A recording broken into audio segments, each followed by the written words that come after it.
Join UF Hall of Famer and 14-year NFL vet Shane Matthews every weekday as he brings you all you need to know about your Florida Gators, including news, analysis, and opinions with some of the biggest names in sports.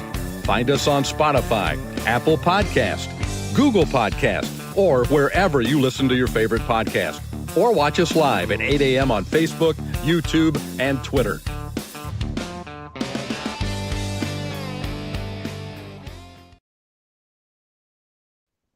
Good morning. It's a live edition. It's a Thursday edition of PodUp with Matthews in the Morning. Coming to you live from the International Diamond Center Studios, family owned and operated with the largest selection of natural diamond jewelry.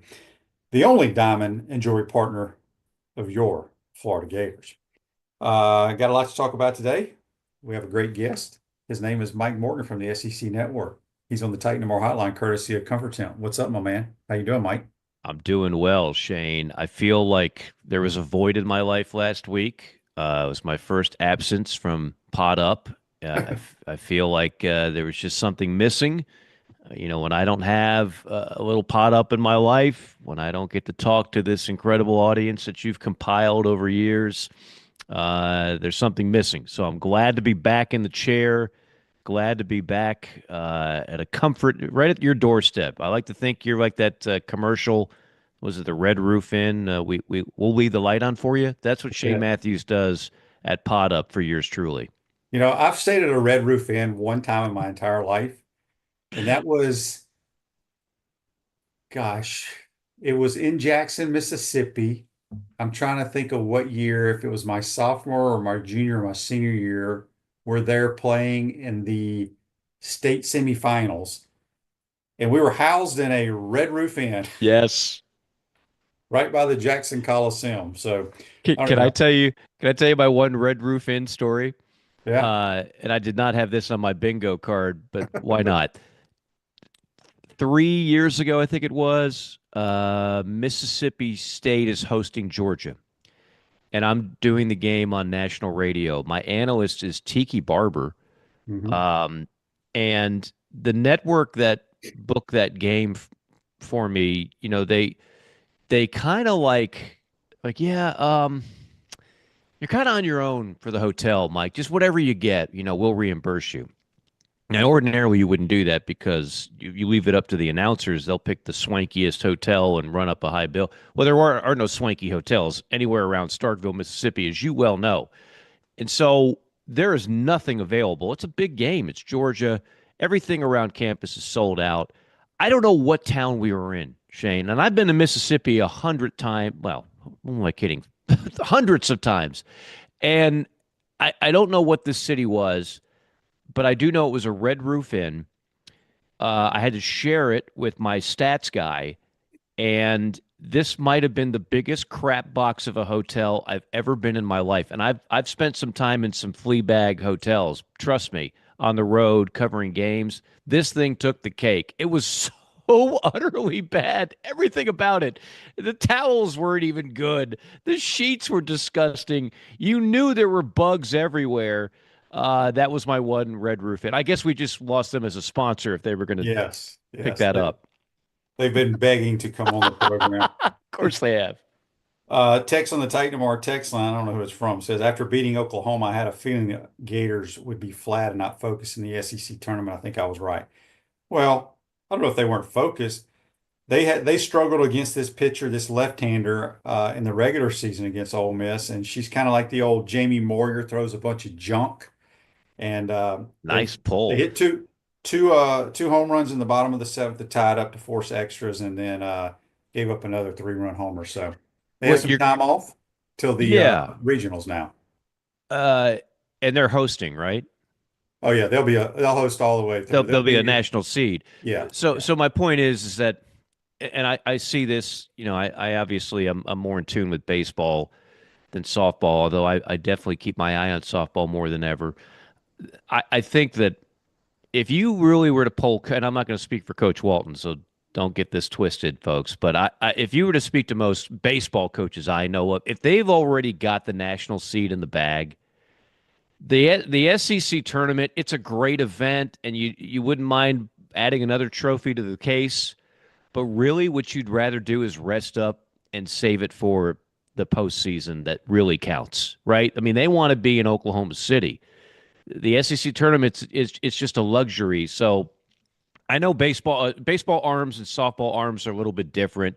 Softball arms recover differently. It's not the same type of taxing on the arm. You don't need as much rest, et cetera, et cetera. But I believe this kind of in all sports, really. Like the fact that the Gators won the SEC basketball tournament and won the national championship, that's rare. That's really, really hard to do. Conference tournaments are great, but the real postseason, that's what you're playing for. It's those regionals, supers, and then again, you hope to make it to OKC. Yeah, and I mean you're right. Coaches do want to rest. The on the other flip side, the coaches' wives probably want them to win the Right. conference because that's a little bonus in their paycheck. Yeah, of course. Of So, course. Some um, extra shopping at the Oaks Mall. yeah, exactly. Patrick says here on YouTube, brought to you by Quality Plumbing. Mike, who are your top three color analysts in any sport? Ooh, wow, wow, wow. Great question. People that I have worked with or people that I just think are generally great? He didn't say. Okay. I mean, football wise, one of the favorite guys I have worked with and do work with is Brian Baldinger on NFL. Baldy is, a guy that actually he played at Duke when Spurrier was, believe the OC. He was an assistant there. I think this was before he got the head job. Mhm. But Steve was at Duke when Brian was an offensive lineman. Brian still speaks highly, as everybody that's ever encountered the HBC. But that's one of the favorites that I've worked with on the pro side. On the college side at ESPN, I've probably had 27 different analysts. And the fun part about that is that you get to work with a lot of different people and different personalities. The bad part is you don't get the consistency. You know what the luxury is of a Chris Fowler working with Kirk Herbstreit for all these years. To be able to know your partner, to know what he's going to say before he says it, to set him up, to have Shane, you've been doing this now a while. It helps when you've got a guy you really get along with and you have that chemistry with. But Kirk is one of the best as an analyst. I actually think the best team going is the Sean McDonough squad.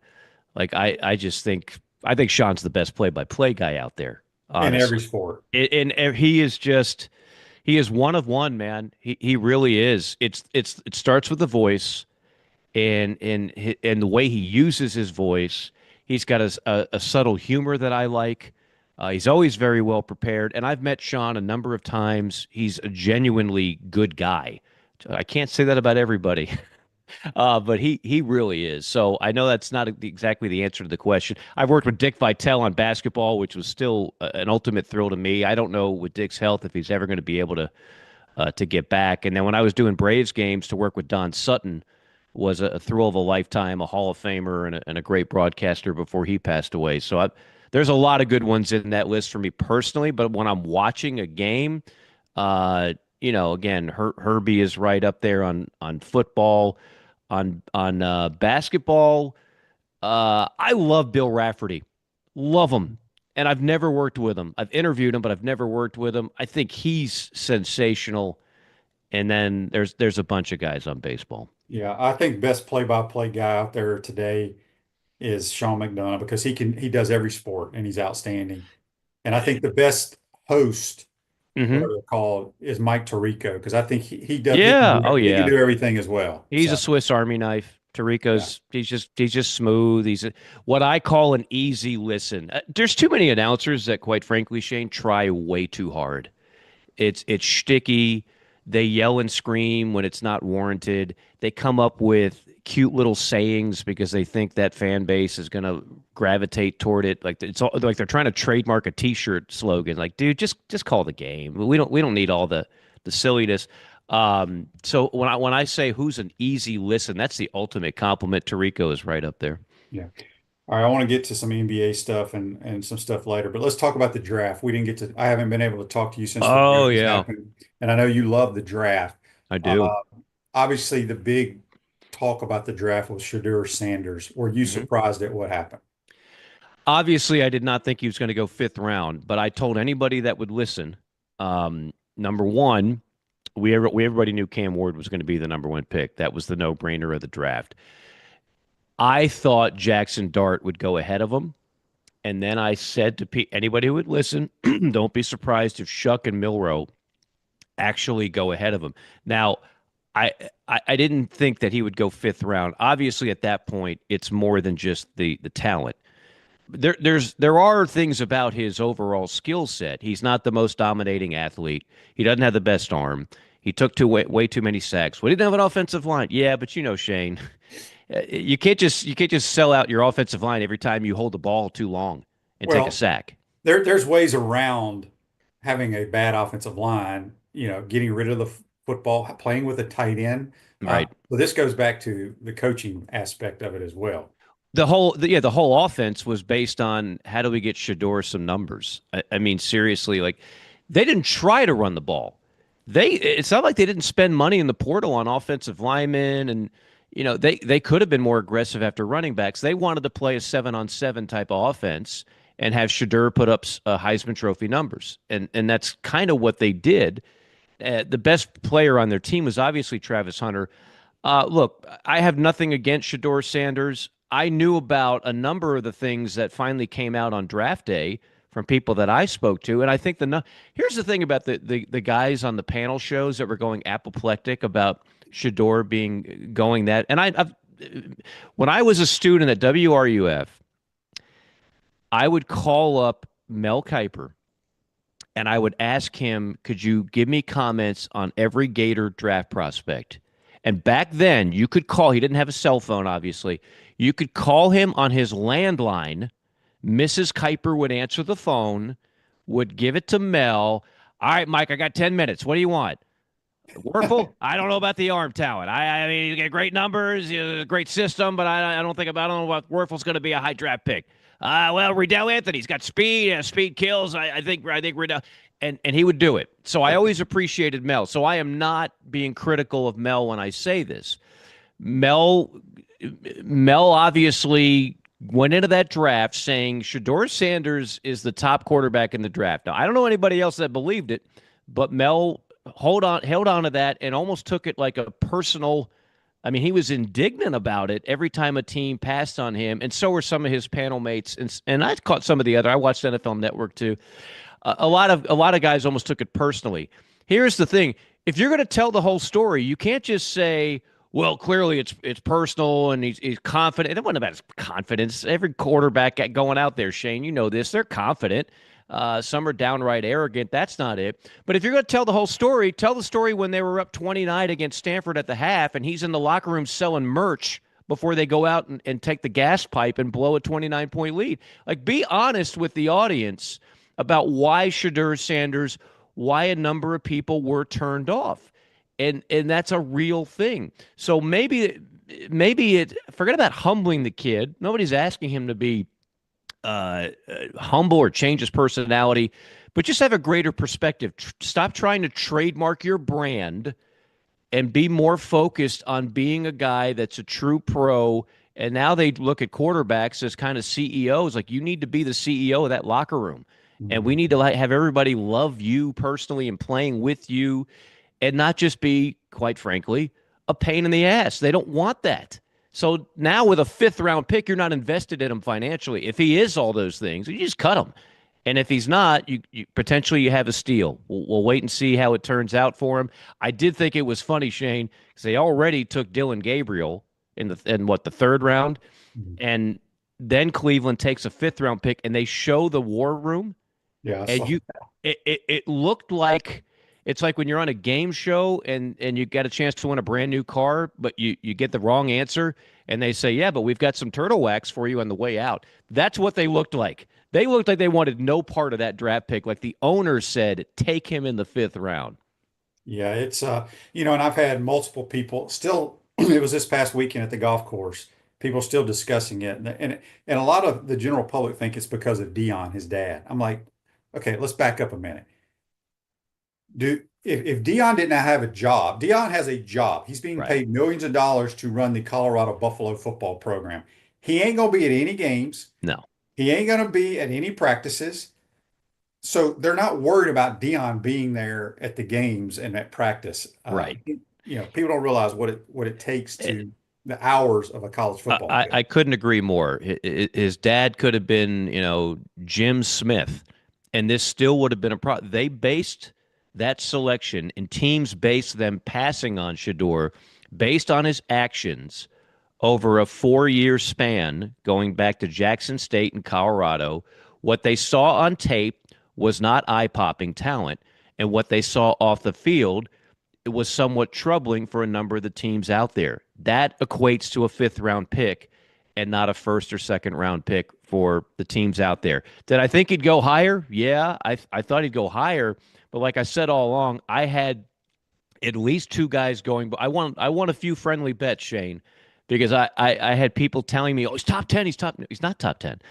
Oh, he's definitely going to go right behind Cam Warren. I said, do not sleep on Jackson Dart. I'm telling you, I've called a number of Jackson Dart's games. That dude's got talent. I don't know if he's going to be a starter in the NFL. This was not a great quarterback draft, which makes it even more amazing that Shador went to the fifth round. If this was last year or next year, Shadur Sanders might not have gotten drafted at all because there would have been several quarterbacks ranked ahead of him, regardless of the off the field stuff. Chris's question on Facebook Live brought to you by Mel Law. Do you really believe that Dion with his mouth won't potentially make negative comments if he believes his son isn't getting a fair shot at Cleveland? He can say all he wants. It ain't going to matter. I tell Right. people this too. The National Football League, and I've said it the last couple of weeks on this program, the National Football League is the greatest sports league in the world. Okay. It is a result-driven business. The general managers, the people drafting, the owners, they want to win football games. And you can look at the track record of, you know, whether you like it or not, there have been teams that have drafted some guys that have beaten women. They have done this, but they're going to do whatever they can to win football games. And if they think someone is not worthy of being on their team to help them win games, they're not going to sign that person. Correct. Correct. Yeah. And they're not worried about Deion Sanders No. in a post game conference after a Colorado game saying, "Well, I wish my son would play more." They don't care. That means nothing. That means nothing to them. Again, this is not a Deion thing. This is a Shador thing.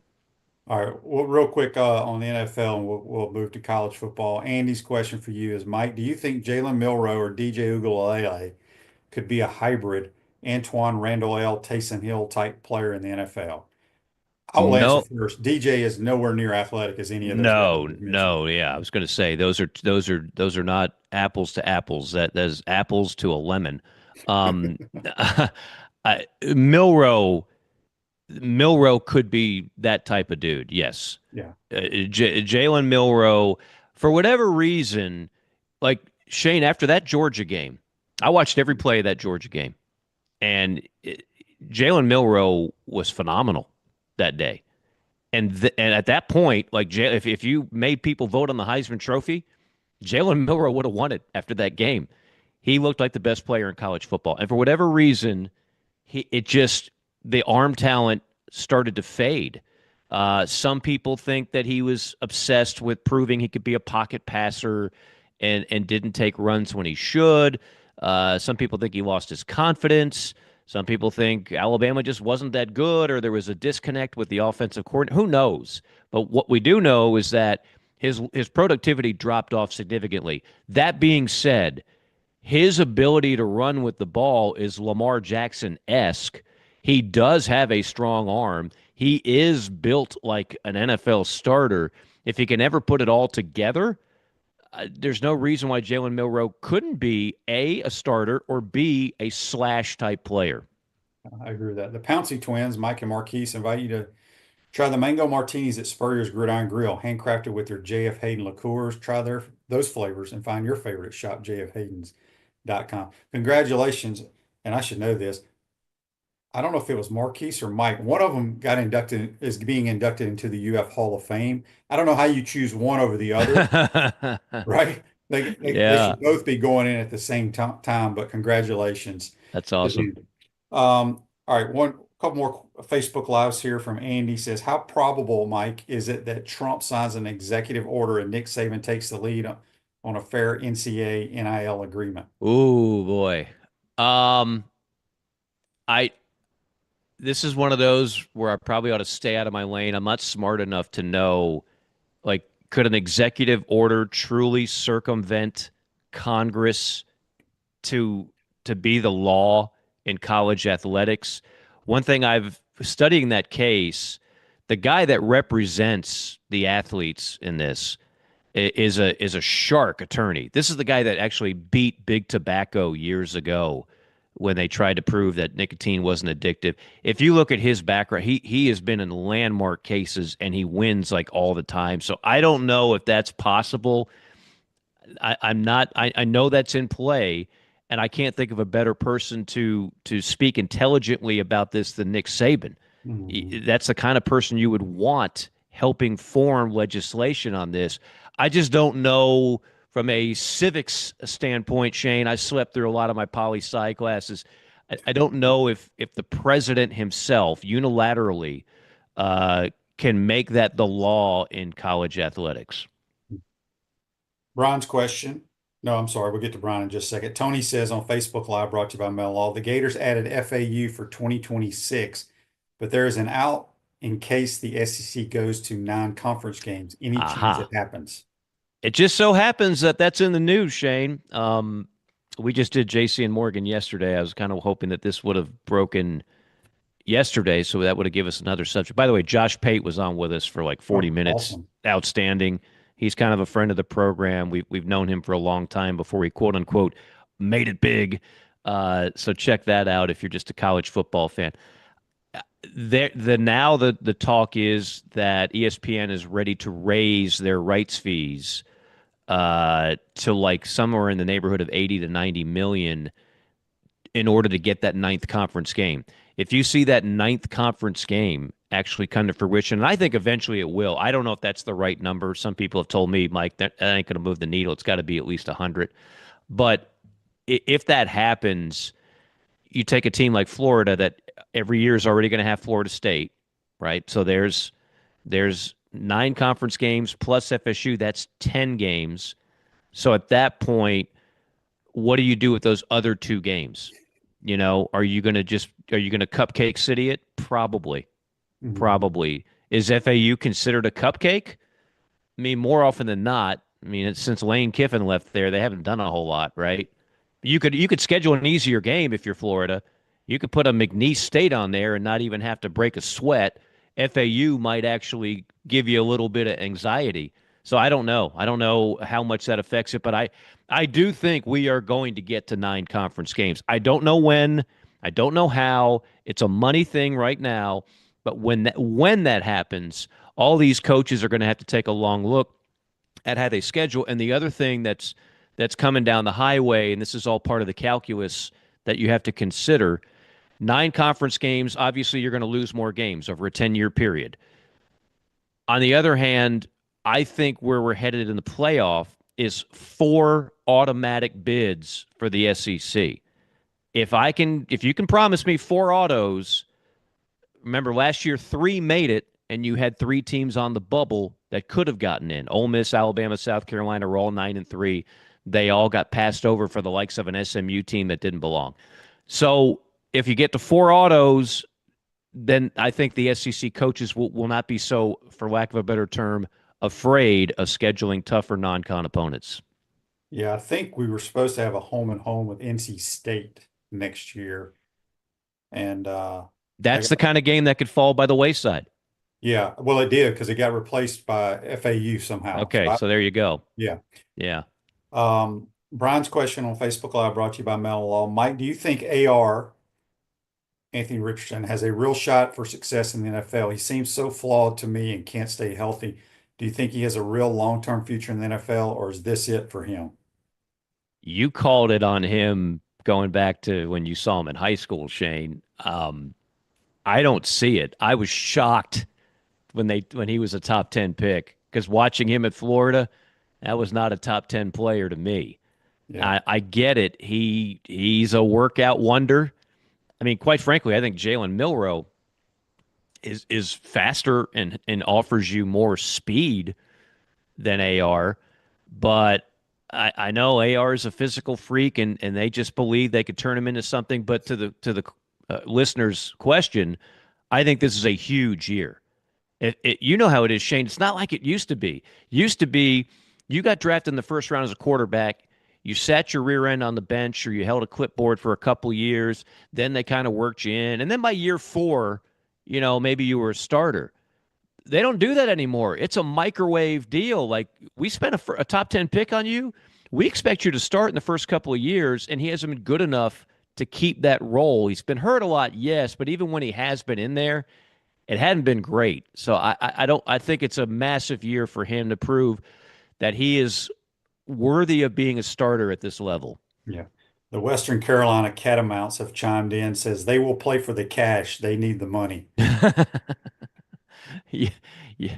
Well, that money goes a long way in lovely Coley, North Carolina, Yeah. Shane. You ever been there? It's a beautiful I little. haven't. I've been invited multiple times, Oh, but you need to nobody's go out there. coaching there. They Nice say little it's sleepy pretty. town. Yes, for sure. Um, all right, Mike.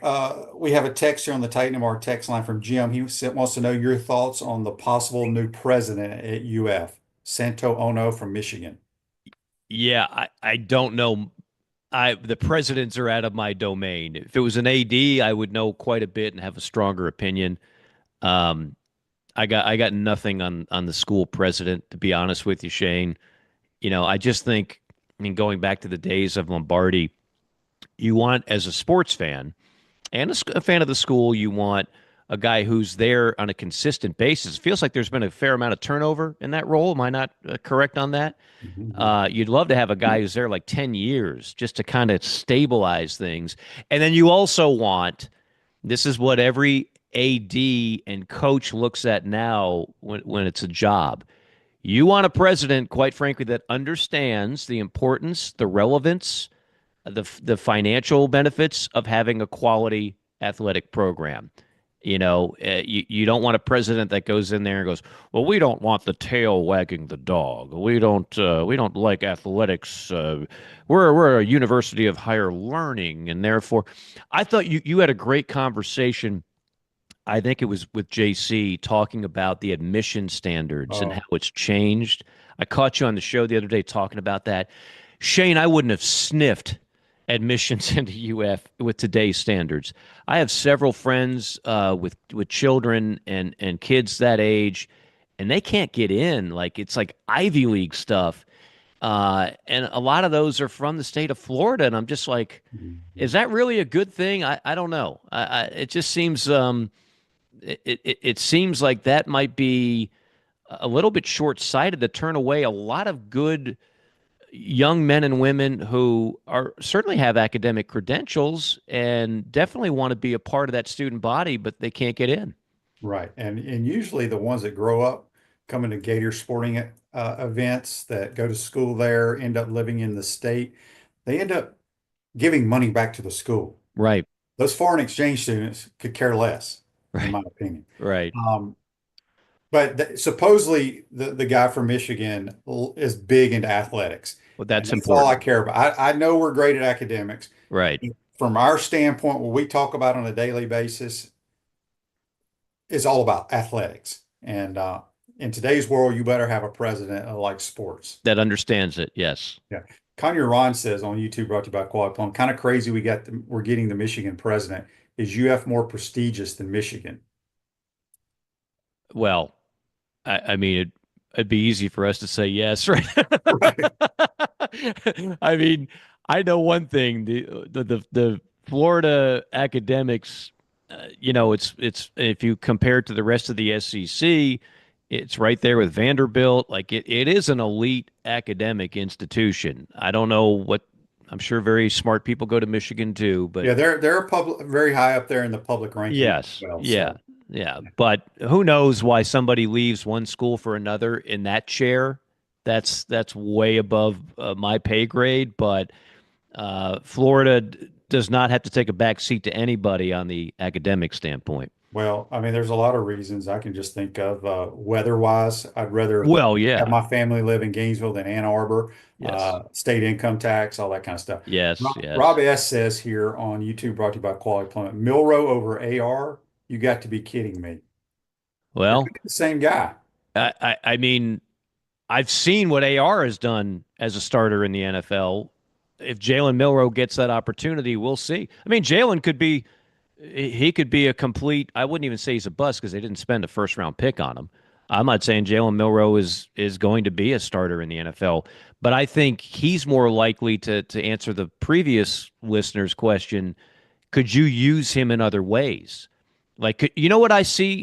If Milrow never gets to start a game, I could see him almost like in a Taysom Hill type of Yeah. role, Yeah. right? He's not a battering ram, but you could like if you put him around and you line him up at H back or in the slot or whatever, he could be a problem. I don't see AR ever doing that. I think AR is a quarterback or bust. Yeah, That's it. they're very similar. As you mentioned earlier, I do think Milrow's faster. Yes. I think he's more physical, Yep. and he hasn't really been hurt that I can remember. He hasn't been in the bubble wrap much. Yeah. So, all right, Mike, let's talk briefly about a Gator baseball. Obviously, they've made a little run, sweep South Carolina, come home, lose their first midweek game they lost this year, and now they head to face number one Texas. I know you love baseball, Hmm. but Sully's kind of turned them around. They're going to make postseason play, which is amazing the way they started in the conference. Yeah, and a lot of that has to do with it's just like football, Shane. Not all conference games are built alike. I mean, Florida's front half of the SEC slate compared to the back half. I mean, South Carolina, for example, They're they terrible. are they're in a bad way over there. There's a lot of things going on over there. They're not great. And so the fact that Florida completely dominated that team at this stage of the year, not uber surprising. Now you're going to find out what they're truly made of in the Texas series. Like now you're going to see how legit is this team. What is the conference record right now, Shane? For Florida, do you know? I think we have 11 conference wins. Okay, yeah. So I mean, and I don't know their RPI off the top of my head, but Florida It's always. it's it's up there. Yeah, Yeah. it's Oh, because they always play one of the best non-conference schedules, right? So my guess is 12 would be good enough. 13 would be a lock. I'm talking about conference wins. And then obviously the X factor is the SEC tournament. If you're on the bubble and you do some damage in Hoover, that can get you over the top. But yeah, the fact that they dug out from one of the worst starts we've seen a Florida team have and are now in good shape to make it to the postseason. I don't think they're going to host. You'd have to really finish this thing awfully strong to host, but I do think they'll be one of about 13 SEC teams that get in. I think about 7 of them will host. And once you get in this thing, as you know, Shane, give me some hot pitchers and give me a team that's on a roll and good things can happen. As we saw last year, who had Florida getting to Omaha? Right? They barely got in the tournament, and then before you know it, they're in Omaha. Yeah, for sure. Um, Text on the Titan our text line from William. He wants to know, Mike, what are your thoughts on Gator football this season? Um, I mean, comedian, I don't know if I've spoken with you.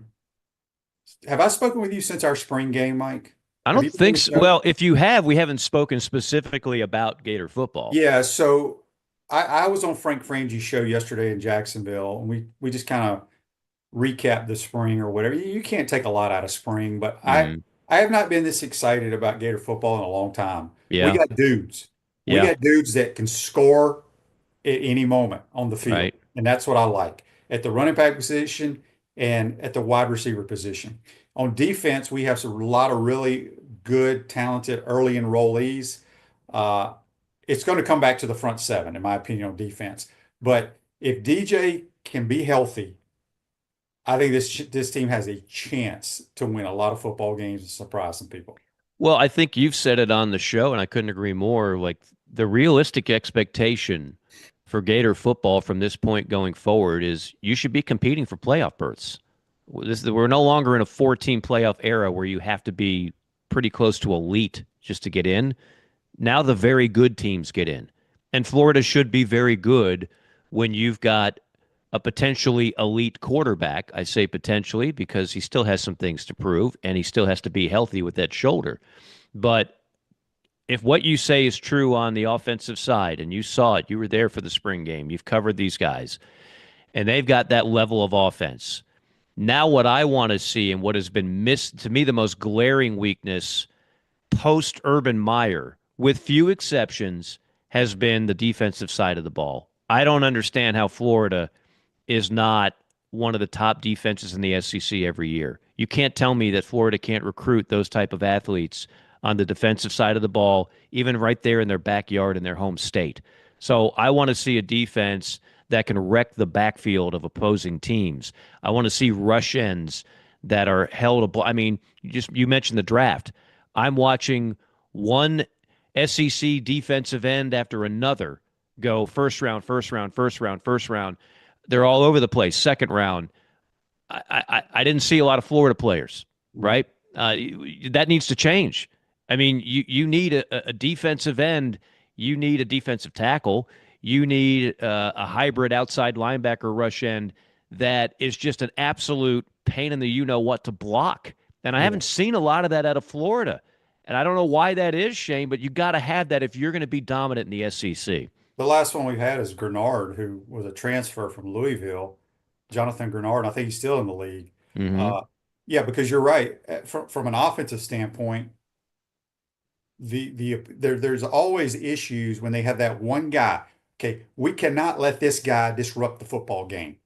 Whether we have to double team him or slide the protection that way, we have to account for him. And then it allows other guys to make. We need to find that one guy. I agree 100% with that. And but I'm excited, and it'll be interesting to see how the season goes. Before we let you go, I know you're an NBA guy. There's been some crazy NBA playoff games. I don't really get into it. I've seen the last few minutes or the last quarter, and the Celtics blow another 20-point lead. They were up 14, I think, when the fourth quarter started, and they lose at home. They're down 0-2. It's crazy. That series through two games is drunk. You have 20-point leads in the second half at home in two playoff games, and you lose it. And this is where all of a sudden that coaching staff, which did win an NBA title last year and has a great roster again. I'm a Tatum guy. I'm a Brown guy. I'm a fan of, obviously, Al Horford. The fact that he still does what he does. I saw him make a block last night, and I'm like, damn, he's still bouncy. Al Horford, Methuselah, still blocking shots. But when your strategy is to just jack up a bunch of threes, eventually that can bite you. And that's what they're doing. They're just missing three ball after three ball after three ball. Some are uncontested. A number of them are not. What did they miss? 33s, I think, last night. I think there were 10 for 40. The game before that, they missed around the same. Like, they're just missing. They're jacking up threes, and there's nothing else going on in their game. And then on the last possession out of a timeout, that's the best shot you come up with. It's basically iso ball, a ball screen for Tatum. And then you got four guys just standing around behind the three-point line, a spectator. That was pretty weak, I thought. Yeah, I think Boston comes back. I think they win game 3, and it's going to be a hell of a series. But if you watch, I love Charles Barkley, and I love the TNT crew. They don't care about the Celtics or the Knicks. They're not fans of either. They didn't play for either. But they are celebrating the Knicks winning. You can see the smiles on their faces. You can hear it in their voices. You want to know why, Shane? They have a fundamental disagreement with the way Boston plays basketball. They don't want to see the NBA turn into a three-point contest every night. And the ball never touches the post. There's no mid-range game. There's no take it to the rim.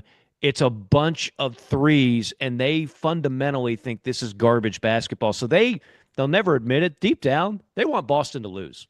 That's the greatest show on TV, by the way. Oh, without question. And thankfully, it's going to stay intact.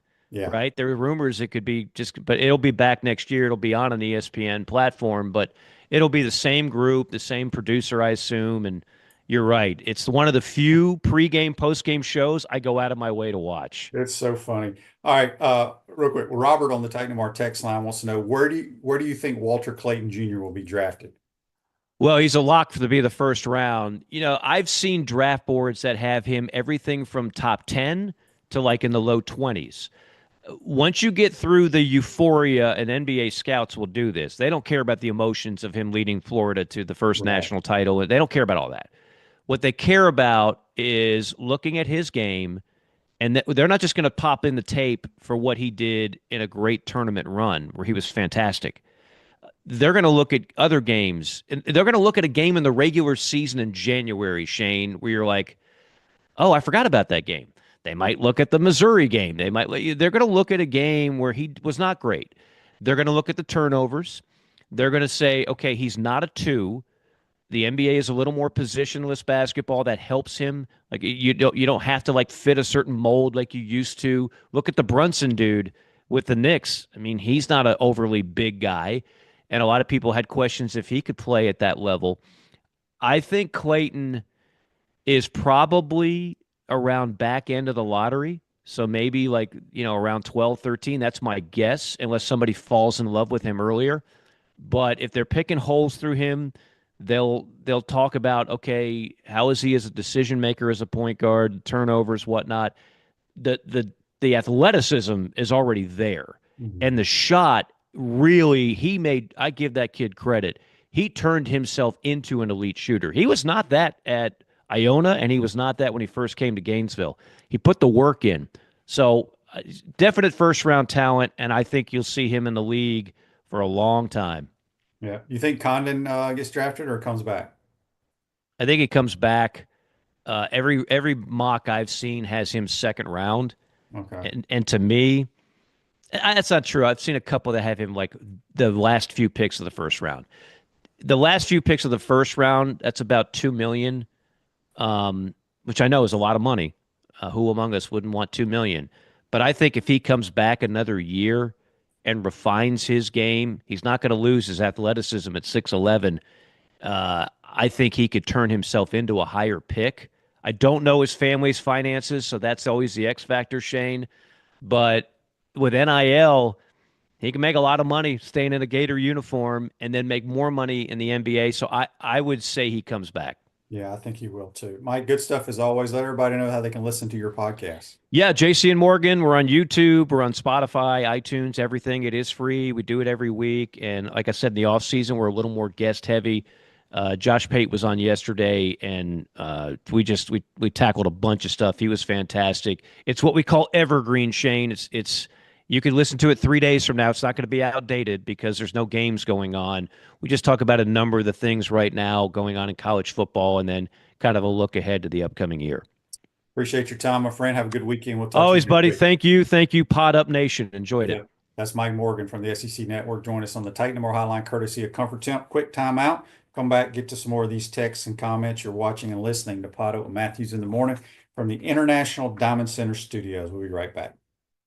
Our premium sponsors are Campus USA Credit Union, International Diamond Center, Meldon Law, QC Kinetics, Dave & Buster's, UF Health Orthopedics and Sports Medicine Institute, JF Hayden Craft Liqueurs, Florida Cracker Kitchen, Los Linderos Tequila.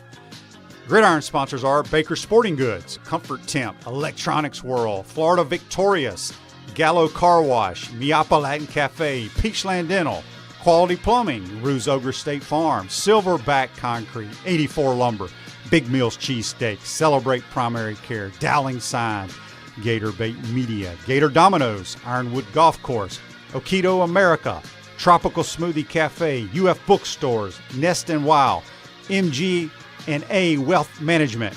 Watch and listen to us live on Facebook and YouTube. Listen to the podcast whenever on Apple or Google Podcasts, Spotify, or wherever you listen to your favorite podcast. Remember to like, follow, and subscribe so you don't miss an episode. To become a sponsor, call my man Freddie at 352-284-3733. I'm tired of you living in pain, and I want you to get real lasting relief from chronic pain in your knees, back, shoulders, and hips. QC Kinetics can get you moving again with cutting-edge regenerative treatments with no drugs, no downtime, and no surgery. Stop putting it off. Call now and schedule your free consultation. Call QC Kinetics now in Gainesville, Ocala, and the Villages. 352-400-4550. 352-400-4550. Unleash the inferno.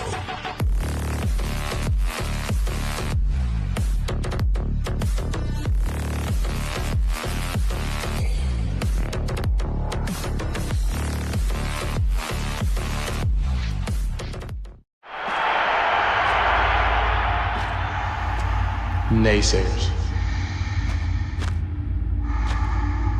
setbacks, injuries. Life throws a lot of hurdles your way. The key is just keep jumping them.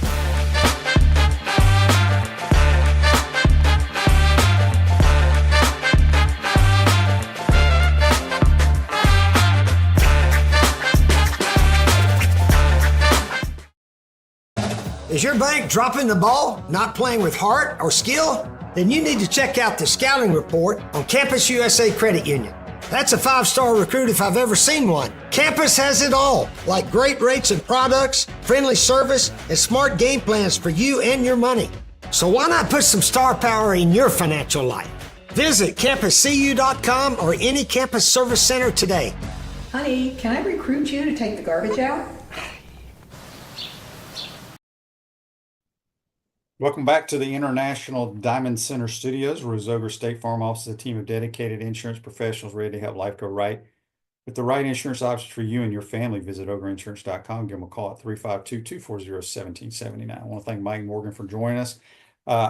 This Day in Sports brought to you by Campus USA Credit Union. Put some star power to work in your financial life at Campus USA Credit Union. I didn't realize that in 2014 on this day, pretty late for the draft, Jadeveon Clowney, South Carolina outside linebacker, was your first pick by the Houston Texans. Old Coach Spurrier's player. This Day in Sports, which is brought to you by Campus USA Credit Union. A lot of people are chiming in that Condon needs to come back. I agree. I don't think he's ready for the NBA at all. I think Hallf's much more prepared and athletic-wise ready for the NBA than Condon. So I would expect him to come back, but you never know. A couple of texts on the Titan Mar text line. This is from Larry. Larry says, Shane, I heard you on the Frangie show, and I know you've talked about it many times in your program. Why do you think DJ is training in Jacksonville with that quarterback coach? I don't know the answer to that. It makes no sense to me. Let's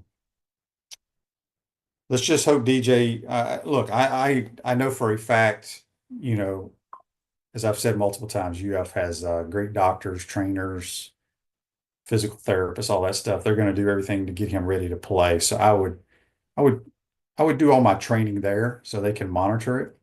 But we'll see how it goes. But we need DJ ready to roll, no doubt about it. This text on the Titan Mar text line from Sheila. Sheila wants to know, Shane, do you have any concerns with softball losing to Ole Miss yesterday? No, none at all. Look, Keegan Rothrock's got to get back to her old form. She has these innings where she just mows people down, then she walks 2 batters or hits a batter and a 3-run homer. We cannot have that. They will be a host all the way through the super regionals. They have a chance to compete and win a national title if pitching holds up. That's simple. I think their offense will come around. They got a lot of good bats in that lineup. But maybe it was good that we lost. I don't know. It's going to be difficult to win that tournament. But they're home now, have some time off, and you know, this weekend will be the selection show to see who the 4 teams competing here in Gainesville will be. And we'll go from there. Gallo Car Wash, locally owned by UF alum and the only car wash that provides NIL opportunities to Gator athletes. Become a member and see why Gators hate love bugs. Dan says on Facebook Live, brought to you by Mel Law, Rothrock had too many. Yeah, she's walking too many people, way too many people. And what did this text just say? This text just came in from Kevin on the Titan MR text line. Says he loves the new HBC commercial. I have to see it. I missed it. I didn't know we had a new commercial on here.